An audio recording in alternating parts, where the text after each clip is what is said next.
The food is going to change dramatically tomorrow. So this is Ruth and Curtis Cook. And I'm going to start to hear I forget the adjective, the life of Mr. Curtis here. Well, Oh, yeah. Yelling doesn't count.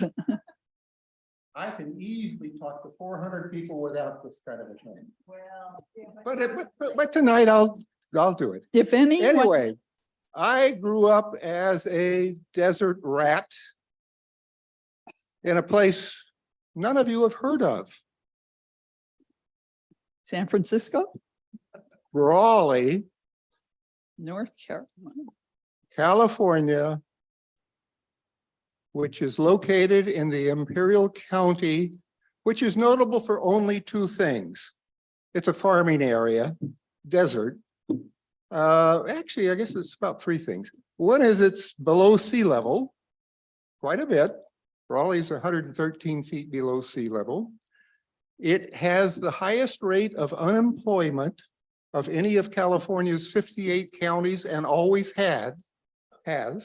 And it during the COVID crisis, the Mercury News was publishing every Sunday a full page on the statistics of what was happening in each of the counties with respect to COVID.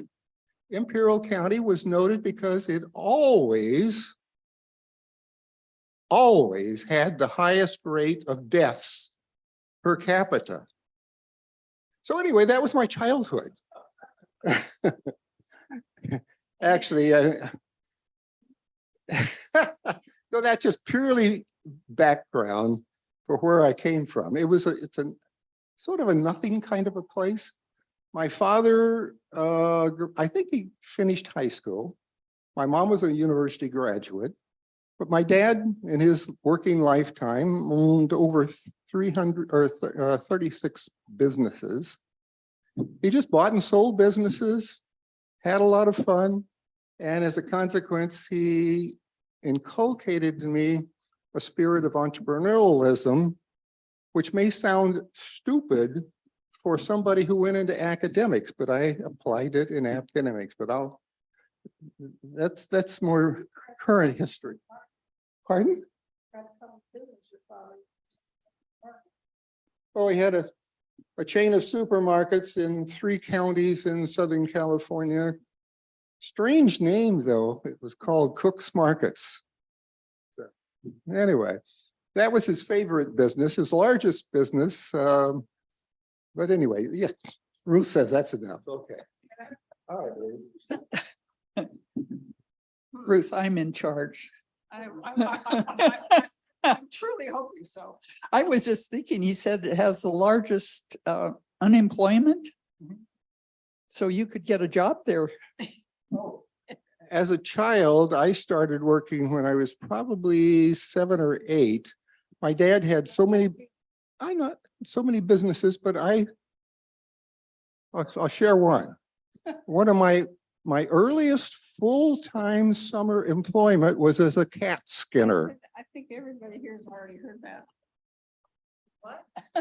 No, listen. A cat let him skinner. talk, let him talk. Skins cat. All of my cats were yellow.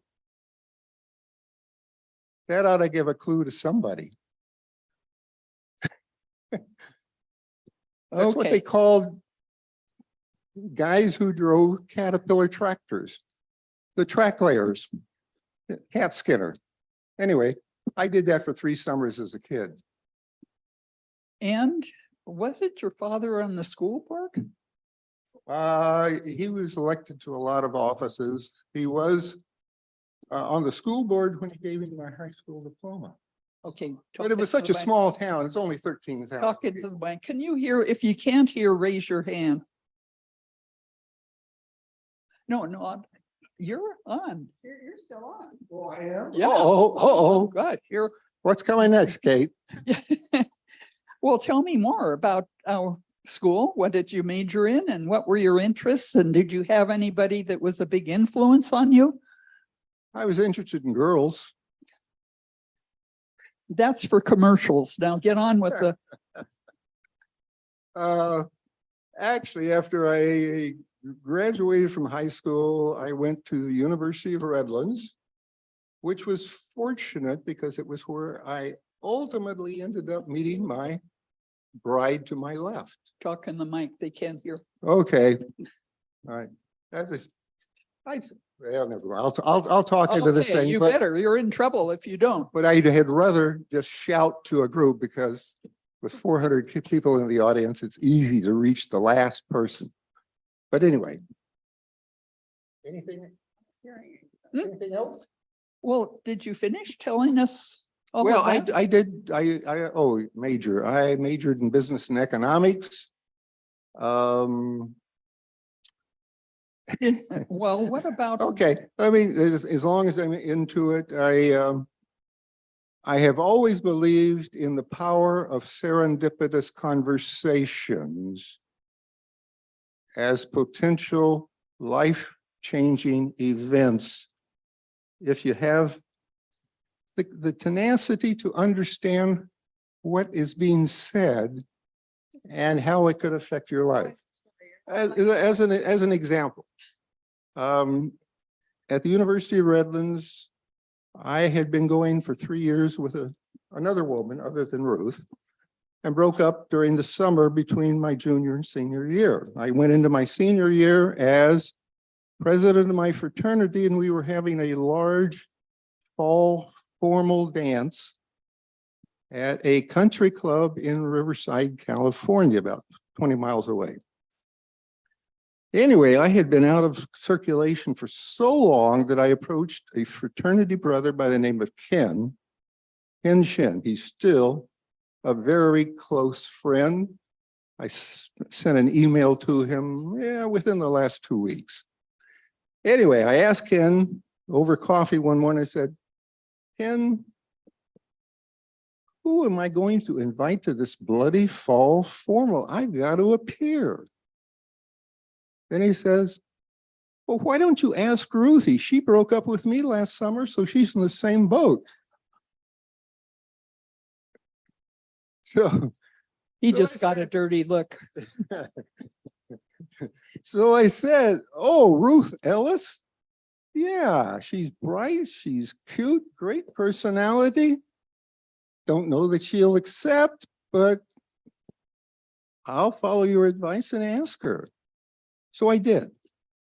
So our first date was that particular event that was, I think was in November of our senior year. Anyway, I guess I had fun. I don't remember too much about the details, but I came home and I told my roommate, another fraternity brother, I said, Larry, I have just gone out with a woman I believe I will marry. That was date number one. You know, if you're trained to be a business person, you have to make fast decisions. And you can't wait for 100% perfect information. So I have to interrupt. we're trying I have to to make interrupt this for a thing work. second. I want to ask Ruth, did you have the same message when you got home that night? No. I was really surprised when she eventually said yes, when we were engaged 2 months after that, I guess, 2.5 months, something like that. So anyway, we're still trying to make it work. It's only been 63 years and a lot of absences in between, which also makes the heart grow fonder, I guess. But anyway, Onward Ruth, to the you're on next. stage. How about the National Guard now? Oh, She asked you earlier, you didn't answer. what was that? What was the word you used? Really influenced your life? Okay, Well, I was talking. who influenced my life? My father, well, first off, my lovely wife. No, seriously, seriously. I know what she's talking about. Ruth was one of those serendipitous conversation results that totally changed my life. Most significantly. The second person would have been my father, who gave me all kinds of jobs when I was a kid, but implanted in me morality. I had a high sense of values. He was a very avid churchgoer, built a new church for our little community, was a principal contributor to it, bought the land for it. He was a very good person. And as I say, he did it without really much of a formal education. He just sort of learned on the job. Then also, speaking of serendipitous, when I was working on my MBA at the University of Southern Cal, they had a specialization in food marketing management for anybody that was from the food industry, either retail, manufacturing, wholesale, growing vegetables, whatever. I was in my final semester. I was late in turning in a paper because this was the days of typewriters. Most of you remember typewriters, manual typewriters. Okay. I had typed about a 10-page report. Okay. I'd marked it up, but I hadn't retyped it. So anyway, I said, after class, I said, Dr. Basil, I know you do most of your grading on flights to and from Europe, where you're doing a lot of consulting, but here's the paper that I have. I'd like to retype it and drop it by your home tomorrow before you take off for, I think he was going to Brussels. He gave me the directions. He met me at the gate to his courtyard and said, Curtis, he's Canadian. He just passed away in December of 22. 99 years old. Anyway, he said, Curtis, do you have time for a spot of tea? That spot of tea and the hospitality extended by his wife, Peg, changed my life again in a significant, very positive way. We walked through the house after I met his wife and Pierre the poodle that we house sit with for several summers while we were starving students, more or less. But his house was located on a bluff right above the Pacific. So we went out and we were watching the boats go by, and in the middle of a conversation, probably half an hour or so into the conversation, he said, Curtis, have you ever thought about becoming an academic? I had to pause a little bit because I wasn't sure what he's talking about. I said, do you mean like a professor? And he says, yes. And I said, no, never had ever given it a thought. And so he says, well, let's talk about it. And so we did for another half hour or so. Well, let's not keep talking for a half hour though. And then he, as we were leaving, he says, meet me back in my office in the university next week when I get back from Europe, and let's continue the conversation. In the meantime, talk about it with your wife. So Okay. we did. And when we got back, I said, I could see positives. I can see a lot of costs. I can see some downsides, but on basis, I think it could work. And he said, how about if I sponsor you into the doctoral program? I said, you've got a deal. I do believe in serendipitous conversation. You can't waffle around about making decisions. They've got to be done quickly.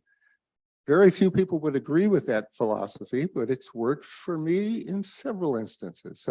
So anyway, I said, you've got a deal. And in my tutelage with him, over my entire lifetime, he totally changed it. He introduced me to the world of international consulting. I've spent time down in South America, Central America, Asia, Europe. It was fun. And so I include him as one of the three people that most fundamentally changed my life. Okay, where does National Guard fit in? Oh, I guess it was after Vietnam. Anybody remember Vietnam? Mike, to your face. Hold the mic. Okay, And I had really plan on primarily working in the food industry. And so I guess I was about 22 when I decided rather than slog through the muck in Vietnam and get shot up potentially, I would just rather join the California National Guard. So I did. And by the way, the Army taught me the skill that was the most helpful in my life. They taught me how to type correctly without looking at the keyboard.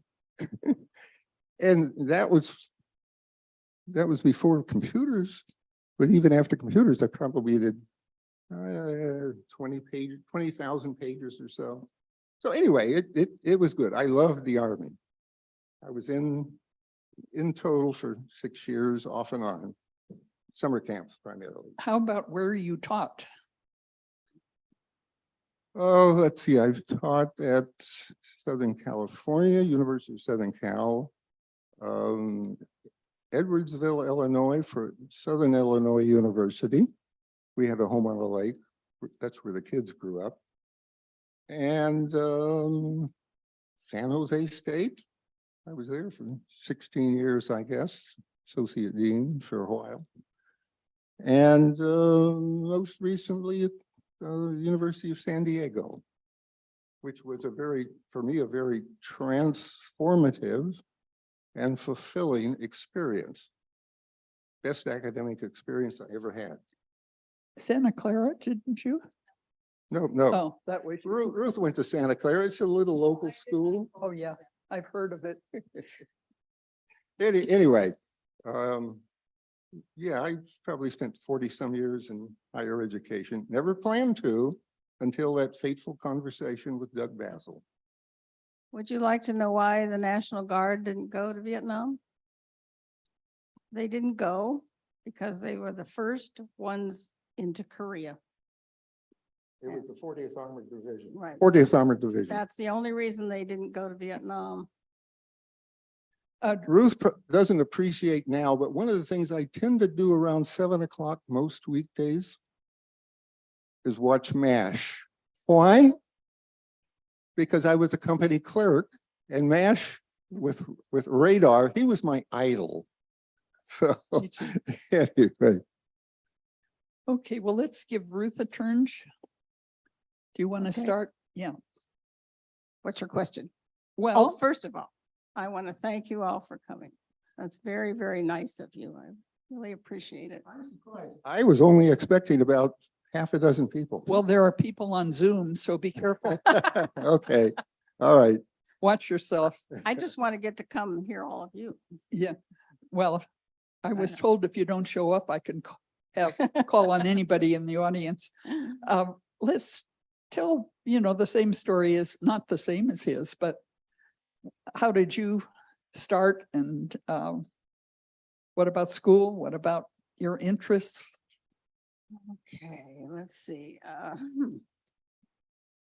Well, I started out in the Midwest in the state of Illinois, where I don't know if any of you remember the old days when we had things like rheumatic fever when I was 7 years old, and I stayed in bed for 6 months without TV, without being able to sit up, and with a father at age 36 with 3 kids who was drafted into World War II.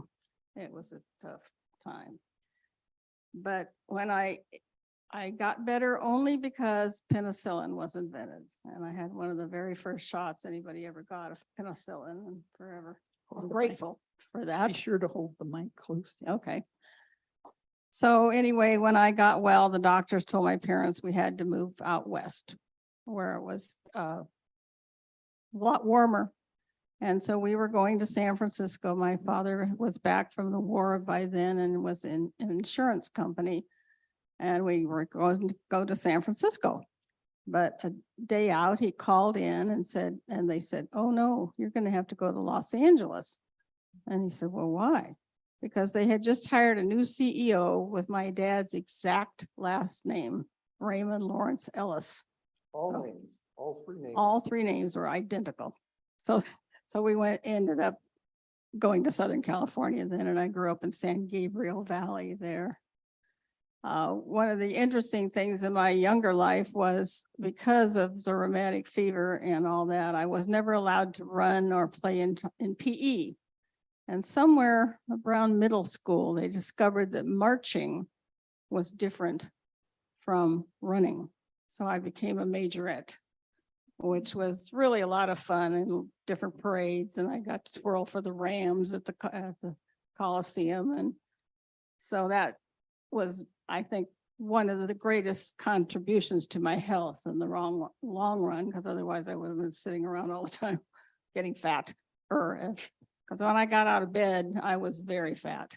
So it was really nice to have that understanding. And okay. Did anyone, was there a person in your life who had an influence? Not really. Just lots of good people. My mom had only an 8th grade education, but was so bright that she was a proofreader for Times Mirror Press in downtown Los Angeles, even though she hadn't gotten past the 8th grade. But She hadn't passed the 8th grade. she hadn't gone to school past the 8th Yeah, grade. Yeah. yeah. But she was That's different from being educated, isn't it? yeah, very. Yeah. Very. So, yeah. And so When you finished UCLA, she asked, what have you been doing all these years over at that place called UCLA? yeah. She didn't have a clue. No, she didn't, but she was lovely. And I never, of course, wanted to make her feel, Guilty, yeah. any less. So I never, I didn't talk about it or brag about it or anything. Well, I think one of the things that really changed my life was probably when we got married and I moved down to Imperial Valley. Many of you know, there wasn't anything that women could do with a BA degree in psychology, but maybe be a secretary or, so I became a substitute teacher. And one day, suddenly, just before school started, 3 days before the year started, we'd been there about 2 years, I think. The 3rd grade teacher was killed in an automobile accident. And guess who ended up with 40, no less, 3rd graders, and had never had anything related to education in my background except for my substitute teaching. And so I had a boy named Danny in the 3rd grade, and he just couldn't seem to learn. And then I had him again in 5th grade, and he just couldn't learn, and it didn't matter what I did. And then I heard of something called special education, and they were going to start a new program at UCLA and a new professor. And I came home and I told Curtis, I'm going to go to the ed psych class during the summer at UCLA, which I did. And I met the teacher and fell in love with the whole idea. Came home, said, I'm going to graduate school next year, and you can come up on the weekends if you want. And then that decided we would both go back to graduate school. And so I got there, I got so excited, and I got 2 master's degrees and a PhD because I was just in love with everything I did. And therefore I was 40 some years at Santa Clara University, where I started the special ed program. And what was really cool there was, I don't know why, I have no understanding why, for some reason I'm able to write grant proposals. You're able to write what? Grant proposals to Okay. get grant money from the US government. And as a result, I was able to pay all my students' tuition to get their credential and master's degree at Santa Clara for 40 years. And that amount every year was more than my salary. So it was a great experience. I had a wonderful time there, and I wrote a few textbooks. And what was really cool was we were able to adopt our 2 children, and we had a wonderful family member who herself had no education, and she lived in Illinois and she wanted to live in California. So she came out and took care of our kids when they were babies and until they went to school, so we could both have our jobs, and everything worked out really well that way. So she was very influential, and in a way my mother was, because I wanted to do something with my brain rather than, just quit like she had done. So And where else did you teach? well, my first teaching job at the university was at Mount St. Mary's in College in Los Angeles, where that was interesting. In the morning, I taught at UCLA for just one class in ed psych with 400 students. And in the afternoon, I taught the exact same class at Mount St. Mary's College with a circle of 15. And what did you teach there? So there I was just in the education program, and I started a bit of a special ed program there as well. And it was interesting because I got my master's at Mount St. Mary's, She sure did. but not when she was there. Like, I don't know if I told you about this, but one of the nicest experiences in my life only happened, about 2 months ago or something like that. I get a call from a student whose name now is Kate Dunbar.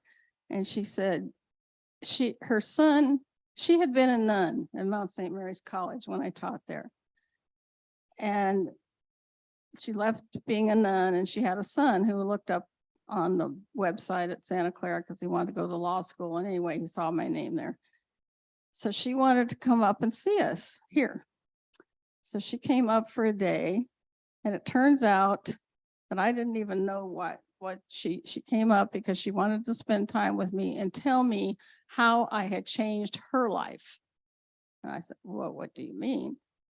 And she said, well, when she was the nun at Mount St. Mary's, or to become a nun, that I had gone to her mother's superior and talked her into letting her become a teacher, because that's all she ever wanted to be.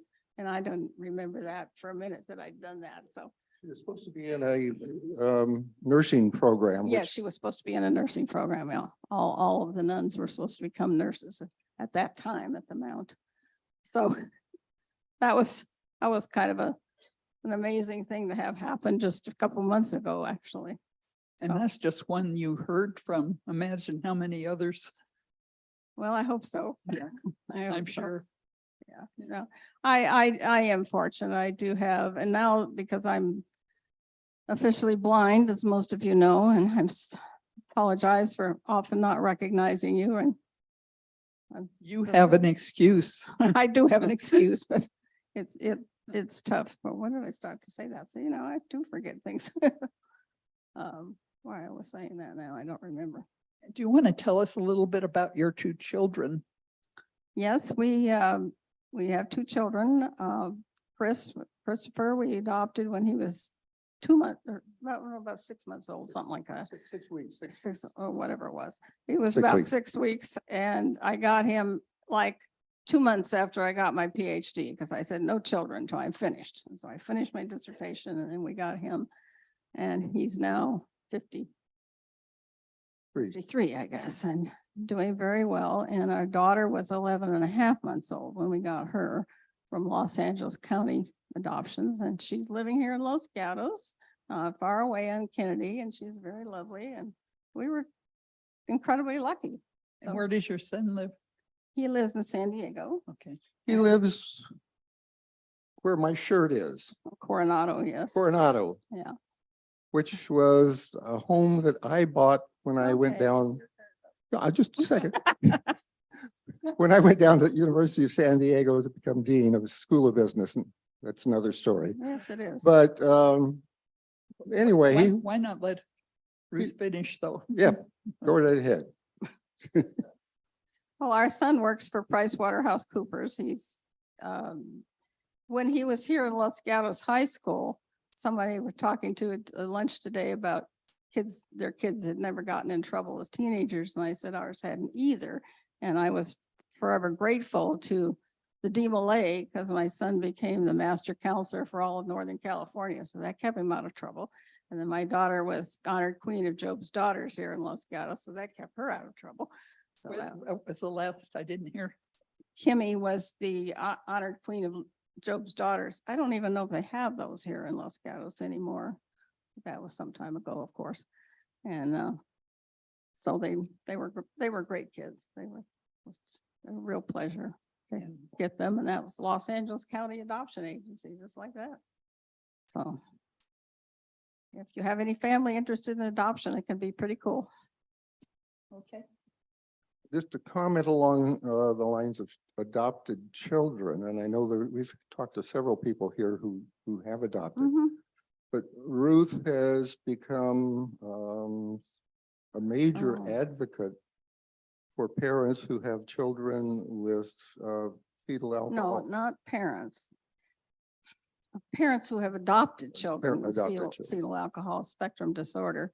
I don't know if you know anything about that, but I'm with a small group right now that I wrote a 75-page document for them about a year ago or 2 years ago when I could 3 years see ago. whatever it was I could see at the time, and got the state of California to approve giving special education services to these children today. And the problem with fetal alcohol, it can be the mother, if she's pregnant, it can happen from just one drink. It rarely happens from just one drink, but it can. And so there's a lot of these kids out there that weren't getting help. And their number one problem is they never see the consequences of their actions. So many of them are in the juvenile justice system today and here in Santa Clara County. So we're really excited about being able to get help for them. So if you know of any kids like that, there is potential for them, a lot of it. Oh, that's cool. Yeah, that's a more current thing that I'm really happy to be able to at least encourage people, even though I can't write or read anymore. So, yeah. Did you have any other questions? And I'm just thinking, no, I can't think of any other. Let me make a comment, though, that's a little bit unusual. Among the things that I value are serendipitous Yeah, conversations. we heard that. Huh? I know. But I also value unconventional ideas when they can bring about improvement. So what are we getting at here? Let me put this in context. An unconventional lifestyle that we chose was for 15 years, we lived apart. Mhm. I was dean of the School of Business down at the University of San Diego. Ruth was obviously at Santa Clara. She wanted to continue there. But we made it work because of Southwest Airlines. Yeah. Every weekend, with the exception of 3, over 15 years, we were together. I That's guess who impressive. flew 3 out of 4 times? Well, I had entertainment responsibilities. My biggest expense at the University of San Diego was for wine. I don't know why, but faculty in particular and potential donors like to drink wine. So I bought a lot of cases of wine. But anyway, when I was there, just going back to the unconventional thing for a moment, I think it was because of my father's dabbling in a variety of businesses, some successful, some not successful. But what I decided to do when I was a reluctant candidate to be considered for dean there, I said, I'm going to be totally honest with these people because I can see a lot of potential challenges that they're missing out on in the School of Business. So if I come down as dean, and this I told to the faculty, I'm going to change things as much as I can. So what I began doing was introducing new master's degree programs in business. I'm not going to go into too many details, not all of them. You're all night. Mainly because my crystal ball told me that the MBA was becoming too much of a commodity. It was losing some of its pizzazz in terms of transformative impacts on people's lives. So my thought was specialized master's degree programs, Master of Science programs, if you will. First one I started was with Ken Blanchard, one of the renowned leadership authors. He writes 2 books per year, still does. But he had a private business of about 225 people, consultants mainly. And here I was, dean of a school of business. So anyway, we got together, the two of us, just to meet for the first time. And by golly, we found that our values were very congruent with each other. You want me to stop? Yeah. Yeah, well, let me finish up this one story. Oh, This yeah. one. So in our get acquainted 2-hour meeting, we decided we would join forces and create a totally different kind of a master's degree program. It became the Master of Science in Executive Leadership. We required candidates to have at least 7 years of leadership or managerial experience. And it was an unconventional program in that half of the, every course was team taught. I'm just wondering what USD is paying you for this advertisement. Nothing, because I think they've now canceled the program. It was very Come successful. on, Curtis, The that's whole enough. 15 years I was there, I enjoyed teaching it. But anyway, it enabled me to have another serendipitous conversation with a fellow by the name of Gary Ridge, Garry. He had applied to be a member of the charter cohort. This was a cohort experience over a 2-year period.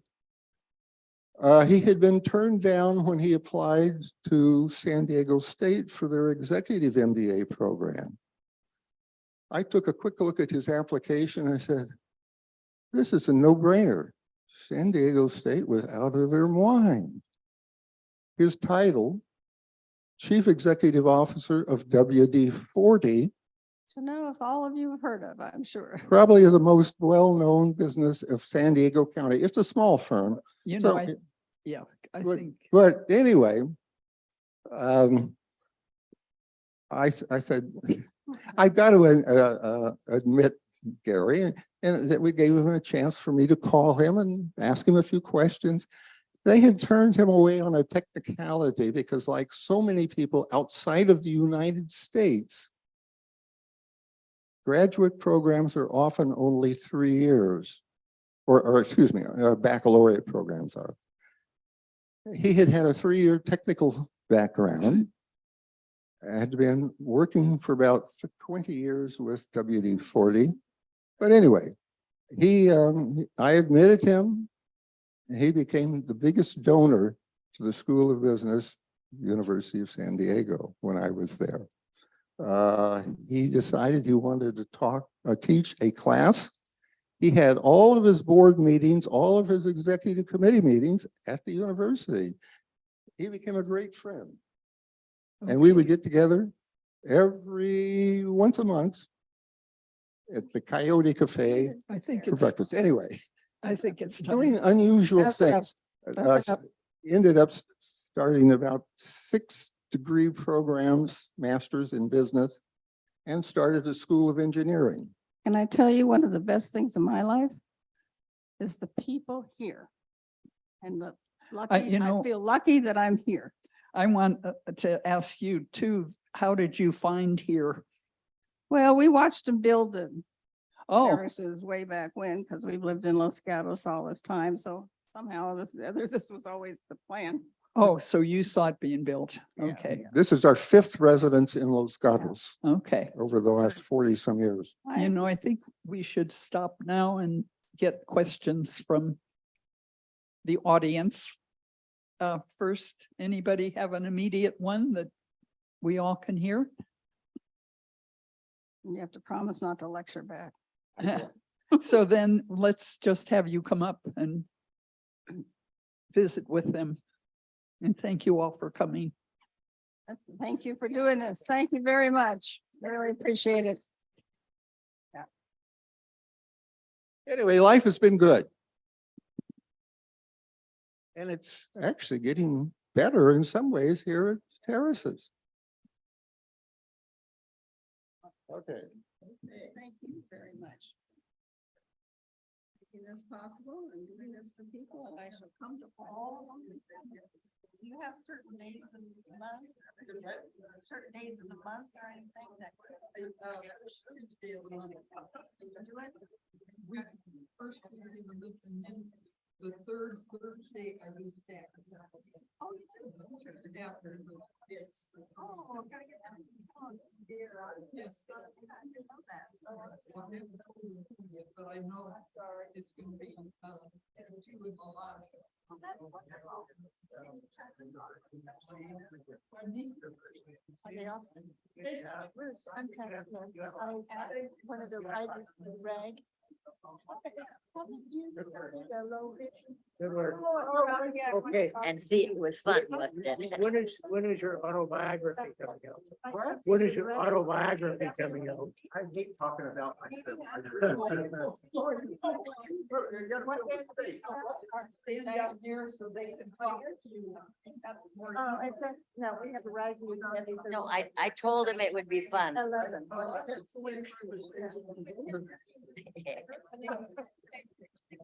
Oh, great. I could do that. Let 'em- I think, where is the meeting? It's upstairs. Well, say hello to Ruth. Conference? Yeah. So you will be in Painless, right? yeah.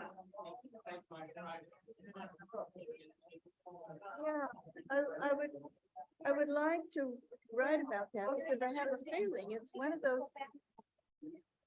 And you already sort of confirmed, you see something that needs to happen and you figure out a way to happen. And that's what you did with this group, right? Yeah. You got people together and you. 25 Thursday. All right, I will come to the meeting